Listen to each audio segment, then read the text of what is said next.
अस्सलाम वालेकुम my YouTube family, welcome to my kitchen. बिस्मिल्लाहिर्रहमानिर्रहीम। जी आज हम चाइनीज़ ड्रम स्टिक्स बनाने जा रहे हैं, जो एक बहुत ही मज़ेदार रेसिपी है। इसके लिए जी मैंने 2 आलू जो हैं बड़े बड़े, इन्हें मैंने बॉईल करके काटा है। 6 मैंने ड्रम स्टिक्स लिए हैं। फिर मैं इन्हें 1 चम्मच नमक और थोड़ी सी काली मिर्च के साथ बॉईल करूँगी और इसके अंदर मैं थोड़ा सा लहसुन अदरक डाल लूँगी। जी ये 2 पोटैटो हैं जिन्हें मैंने बॉईल करके काट लिया है। एक आधा कप मेरे पास कॉर्नफ्लोर है और आधा कप ही मेरे पास मैदा है। 1 चम्मच मैंने नमक का लिया, आधा चम्मच लाल मिर्च, आधे चम्मच से थोड़ी सी कम काली मिर्च, और मैंने लिया है 1 टीस्पून सौंठ, 1 टीस्पून लहसुन पाउडर और 1 टीस्पून ही मैंने लिया है गरम मसाला पाउडर। चिकन बॉयल हो चुका है। अब मैं इसके छोटे छोटे चंक्स करूँगी। इसको बहुत ज़्यादा श्रेड नहीं करना और इसकी बोन्स को मैंने सेपरेट कर दिया है।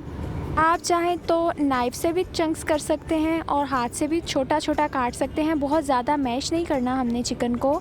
और इसके बाद हम चिकन को आलू के साथ मिलाएंगे और इसके अंदर हम अपने बाकी मसाले डाल देंगे। ये मैंने इसके अंदर नमक डाल दिया है और ये मैंने इसके अंदर कॉर्नफ्लावर डाल दिया है। और कॉर्नफ्लावर के बाद अब मैं इसके अंदर ये मैदा डाल रही हूँ।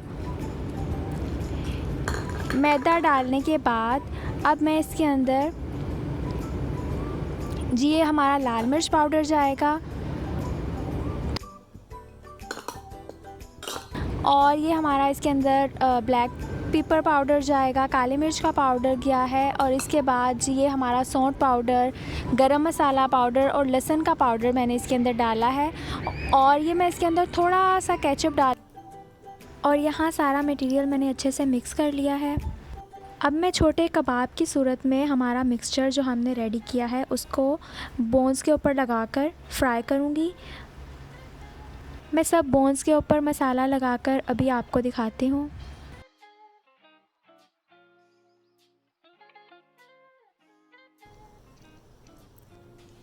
ये मैंने 1 कप के करीब बेसन लिया है और मैंने एग को अच्छे से बीट किया है। अब हम सबसे पहले इसके ऊपर एग का मिक्सचर लगाएंगे। उसके बाद हम इसके ऊपर अपना बेसन की कोटिंग करेंगे। आप चाहें तो पहले आप ब्रेड क्रम्स की भी कोटिंग कर सकते हैं, बट मुझे ब्रेड क्रम्स इतने ज़्यादा पसंद नहीं है इस स्टेज पर, तो मैं इसके ऊपर नहीं ब्रेड क्रम्स लगा रही। आप चाहें तो आप मिक्सचर के अंदर भी ब्रेड क्रम्स को ऐड कर सकते हैं।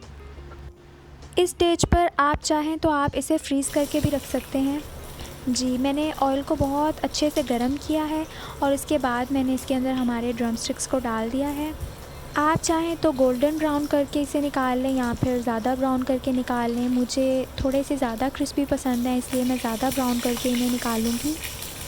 आप इस रेसिपी को ज़रूर ट्राई कीजिएगा, ये बहुत ही मज़ेदार और यूनिक रेसिपी है। अल्हम्दुलिल्लाह जी मेरी रेसिपी ऑलमोस्ट रेडी हो गई है। आप इसे ज़रूर ट्राई कीजिएगा। Please subscribe my channel. अल्लाह हाफ़िज़।